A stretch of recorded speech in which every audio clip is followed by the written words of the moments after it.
কইছি না এদিকে মরবো সিধা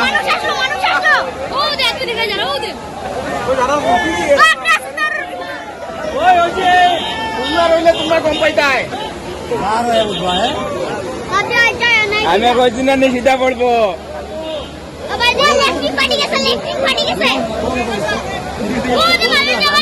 মানুষ আছে তো বুঝছি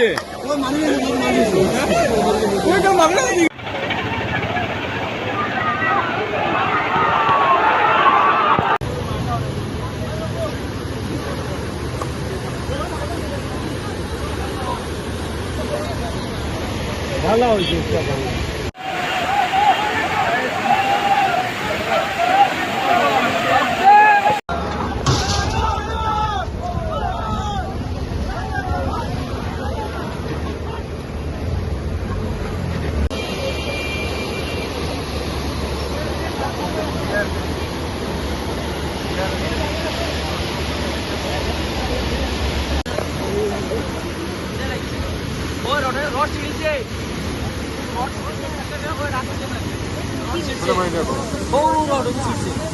মেন কাহিনী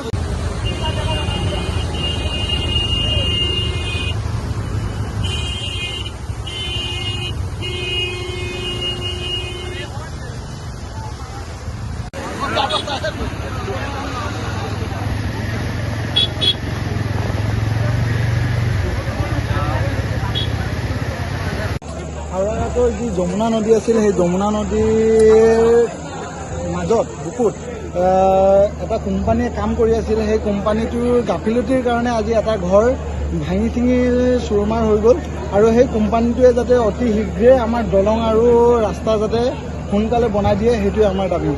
তেওঁলোকে দলং নিৰ্মাণৰ কাৰণে নদীত বান্ধ দিছিল। হয় হয়, দলং নিৰ্মাণৰ কাৰণে সৰু সৰু কালভাৰ আনি তেওঁলোকে বান্ধ দিছিলে। সেই বান্ধৰ ফলতে আজি ভোটৰ পৰিমাণটো বাঢ়ি গ'ল, তাৰ ফলতে আজি এটা ঘৰ ভাঙি চুৰমাৰ। ইমান দিনে যমুনাত পানী নাছিলে কিন্তু। হয় হয় হয়, এই বান্ধটো দিয়াৰ পিছতে মানে পানীবোৰ যাব নোৱাৰাৰ কাৰণে, বৰষুণত পানীবোৰ যাব নোৱাৰাৰ কাৰণে সোঁতটো বাঢ়ি এই ঘৰটো ভাঙি। যিহেতু কেইদিনমানৰ পৰা চৰকাৰে বা প্ৰশাসনে কৈ আছিল যে প্ৰবল বৃষ্টিপাত হোৱাৰ আশংকা আছে বা ধুমুহা আশংকা আছে, ইয়াৰ স্বত্বেও কিন্তু কোম্পানীয়ে নিজা ব্যৱস্থা গ্ৰহণ নকৰিলে, কি ক'ব? এইটোৱে কোম্পানীটোৱে একেবাৰে গাফিলতি কৰিছে। তেওঁলোকে নিজাববীয়াকৈ যি মন সেইটোকে কৰি আছে। তাৰ ওপৰত যাতে তদন্ত হয়, ইনকুৱাৰী হয়। কি হৈছিলে ঘটনাটো?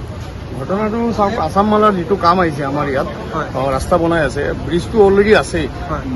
সিহঁতে কি আছাম মালাৰ বিপুল নাথে কি কৰিছে, তলত পুৰা নদীৰ ওপৰত বেঠা দিছে, তলত ৰিঙো দিয়া নাই, মাত্ৰ দুটা ৰিং দিছে আজি, যাৰ কাৰণে ইমান ডাঙৰ ক্ষতিগ্ৰস্ত হৈছে এই দেৱস্থানবাসী ৰাইজসকল। বহুত মানুহৰ ঘৰ ভাঙিছে, কিছুমান মানুহৰতো ঘৰ বাৰী ভাঙি অৱস্থা নাই। এইবিলাকৰ ক্ষতিপূৰণ চৰকাৰে দিব নে বিপুল নাথে দিব, এই কথাটো আমাক জনালে বেছি ভাল হয়। মানুহ কিবা হৈছে নেকি? মানুহ একো এতিয়ালৈকে হোৱা নাই, কিন্তু পৰিস্থিতি ভয়াৱহ। ৰাতি যদি আৰু পানী বাঢ়ে আৰু বেয়া পৰিস্থিতিলৈ যাব বুলি আমি আশংকা কৰোঁ। ঘটনাত অসম মালা যোনে কাম কৰে তেওঁ কোনোবা মানুহ টোটেলি আছাম মালাৰ মানুহ দায়বদ্ধ। টোটেলি সিহঁতে এজন মানুহ অহা নাই। ৰাতিপুৱাৰ পৰা আমি চিঞৰি আছো যে ফকলেন আনক, ভেটাৰটো ভাঙক, পানী উঠি আছে। যিটো ডেম এৰিছে কাৰ্বি আংলঙত, ডেম এৰাৰ পিছত পানী পুৰা এইফালেদি অহা ষ্টাৰ্ট কৰিছে। এজন মানুহ অহা নাই। লাষ্ট টাইমত পুলিচ অহাৰ পিছতে আহি পেলাই।